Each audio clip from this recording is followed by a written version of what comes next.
Nina was bored at the charity event. It was loud and crowded. LED lights constantly flashed, and electronic music pounded in her eardrums. She was counting the hours until it was over. She wished Carrie and Drake had come to keep her company. As usual, she wore her blue formal dress. She didn't think it called for a new outfit, and her friends wouldn't care if she showed up in a paper bag. Well, maybe the tabloids would. She chuckled as she imagined the headline. She sipped on the cup of punch she had acquired from the buffet table and tried to find a quiet place to relax. That's when she collided head-on into something or someone, and the punch went everywhere. "Oh my God! Terribly sorry," she said nervously. I wasn't looking where I was going. I'm so sorry." The man in front of her in a double-breasted suit with matching tie and white-collared shirt smiled while he tried to wipe the punch off of himself. "It's all right, Miss Cuppa. It was my fault, too. I should have been looking where I was going," he said as he walked over to the bar and asked for a club soda. She followed, saying, "At least let me pay for the dry cleaning." He chuckled and grinned at her. It's fine, really. A little club soda will get it out." That's when her eyes met his, and she caught a twinkle in his soft brown eyes. She felt herself blush. "Please, I insist," Nina said in a soft tone. "Not necessary, Miss Cavan. It's perfectly fine," he said. "I'll write it off as a business expense if I need the suit cleaned. By the way, I'm Sterling Matheson. I'm a publicist for Outdoor Travel." "Nice to meet you," she said. "But, instead of paying for my dry cleaning, would you have a drink with me instead?" he asked. "Sure, why not?" Nina said with a smile. "What would you like?" he asked. "White wine?" Nina asked. "Ah, I know just the one," he said with a smirk, turning to the bartender. "Would you happen to have a glass of Gallo Apple Sauvignon Blanc 2018? The bartender nodded and turned to pull a bottle from the shelf, serving it to Nina. "Thank you," she said. "Jim and Gusty for me," Sterling said to the bartender. The bartender nodded and proceeded to mix the drink. "So, what is a publicist from an outdoor publication doing at a charity event?" Nina asked. "Well, supporting charity for one, and looking for new clients," he said with a smile. "Why are you here?" "Well, couldn't you tell from the poster?" she asked with a grin, pointing to the wall with her face on it. He nodded and laughed. Yeah. That would be a clue, yes. I had no idea you were such a large supporter of the event." "Yes, I believe very much in mental health awareness and contributing for further research. It's a topic that should be discussed more often," Nina said. "I agree. It's a noble cause," he said. "Too bad they didn't reconsider this music, though," Nina laughed. "I know. It reminds me of my club hopping days in college." "Where did you go?" "Rochester for marketing." "You went there too, didn't you?" "Oh, yes. Distinguished degree. Summa cum laude in language and literature," she said. "Are you sure I can pay for the dry cleaning?" He smirked and said, "Well, if you insist. I'd option to take you for dinner instead." Dinner?" she asked nervously, slightly blushing. "Yes. You do like to eat, don't you?" She chuckled and said, "I do indeed." "So have dinner with me," he asked. "You mean like a date?" she asked. "Not if you don't want it to be. More like a warm-up." "A warm-up?" she asked. "Yes. Not a date, but get to know each other kind of a dinner," he asked.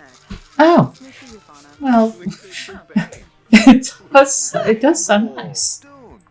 "What's your favorite type of meal?" he asked. She thought for a minute and answered with a smile. "Selva Gerardian." "Ah, perfect. I know a Selva restaurant in town that's very nice. Open if you must go. Food is outstanding. We can talk and have a nice meal." "I'd like that," she said. "Would you like me to pick you up?" "My driver can escort me there," she said. He smiled and said, "Might I have your number to text you the location?" She smiled again, taking out her phone and sending him a message. It read, "Hi." He sent her the location of the restaurant and asked her, "How about tomorrow night? About 8? "Oh, that sounds good," she said. "Then 8 it will be," he told her. Nina! Nina turned around and saw her agent Rachel coming over. Oh, sorry to interrupt. Nina, listen, come with me. The president of the network is here. He wants to speak with you. Sorry to interrupt. It's fine, Sterling said. Tomorrow night, then? He said to her. Nina nodded at Rachel, saying, I'll be right there. She turned to finish her wine and then turned to Sterling as she said, I'll see you tomorrow night, Sterling. I'll be looking forward to it, Nina, he said with a smile. She blushed back as she stood. Rachel caught the exchange and then said in a low voice as they began to walk away, A date tomorrow? It's not a date, Nina said with a grin. Yeah, right. But a guy? Wouldn't think it. I'm surprised myself, she said, looking back at him as he raised his glass at her and smiled back. Call me after. You know it, Nina said as they walked up to an elderly man in a tux who shook her hand and exchanged pleasantries. The following night, Nina's driver took her to the restaurant, and standing by the hostess waiting for her was Sterling. As she walked up to him, he presented her with a single long-stem rose. Hello, Sterling. Hello again, Nina, he said with a smile. Nina blushed at his suave and charming demeanor. Might we interest you in anything to drink?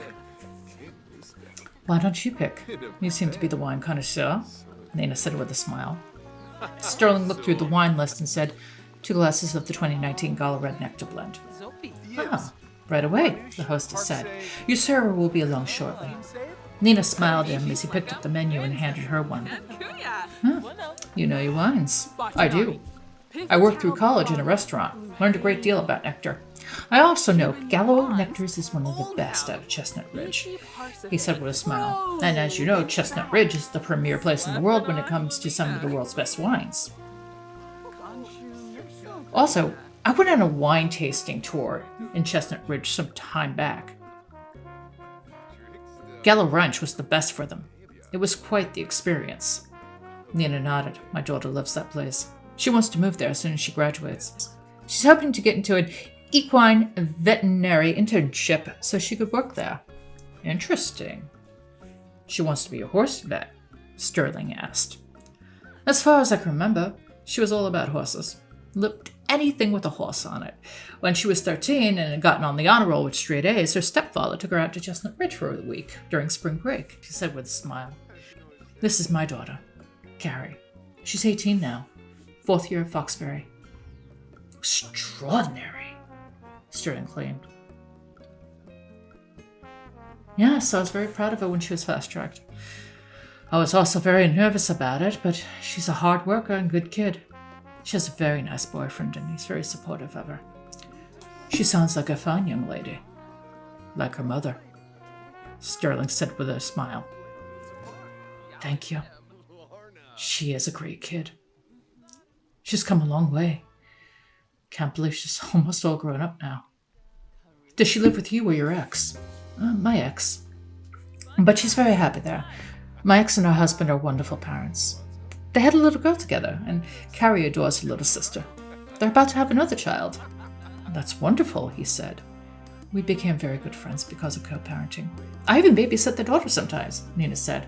Yeah, this is them. She said as she held up her phone and showed him a picture of Amanda, Tony, Carrie, and Nina holding Zoe on her lap. That's really great that you have a friendship with your ex like that. I wish I could say the same for my ex. Not good, huh? No, not at all. The further away we are, the better off we are. I do make it a point to visit the kids when I go there on business, which is usually once a month. The kids don't like to come out to Sam, I should know that much. They spend alternating holidays with me. I consider myself fortunate, Nina said with a smile. They truly see me as part of the family, and it's nice to feel that way. It took my ex and I a long time, but we realized we could be friends again, and because of it, our daughter went from a very troubled state to a very good and stable way. She looked through the menu and then pointed to a dish in the corner of the menu. This sounds good.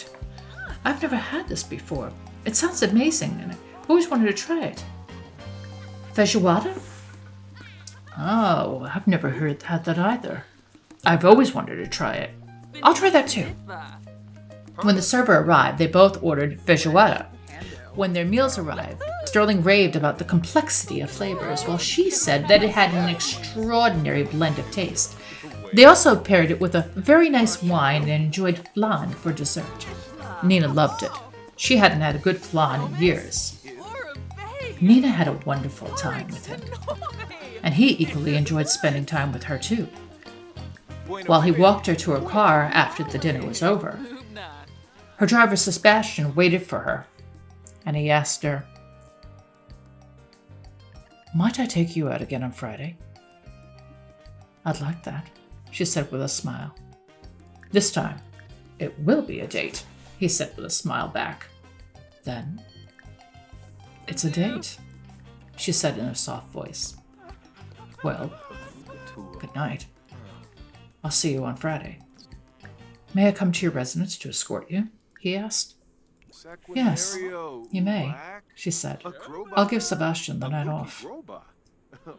"Then, I'll see you Friday night," he told her. "I'll call you tomorrow with some ideas for our date." "I'll be waiting for your call," she said. "Good night, Nina," he said with a smile. "Good night, Sterling," she whispered as she got into the car, and Sebastian drove her home. So it looks like Nina's headed out on a date with the handsome Sterling Matheson. What's going to happen next? You're going to have to find out next week. And if you really like this episode, please remember, like, share, subscribe, click notifications so you always know when we're coming up with a new episode. I just would like to thank you for watching, enjoying these episodes. It means a lot to me that you enjoy it. And I'm glad you're here with the second season. We're having a great time so far, and I'm glad that you really like them. And of course, if you missed any of the episodes from S1, you can listen to them as well. We've got a complete playlist of that, and you can also listen to it now as a podcast. So if you don't want to watch it, listen to it on the go. Once again, this is Jen, the GXSimmer. I'd like to thank you profusely for all of your support, and I'll see you on the next episode of Nina and Amanda. Take care. Bye-bye.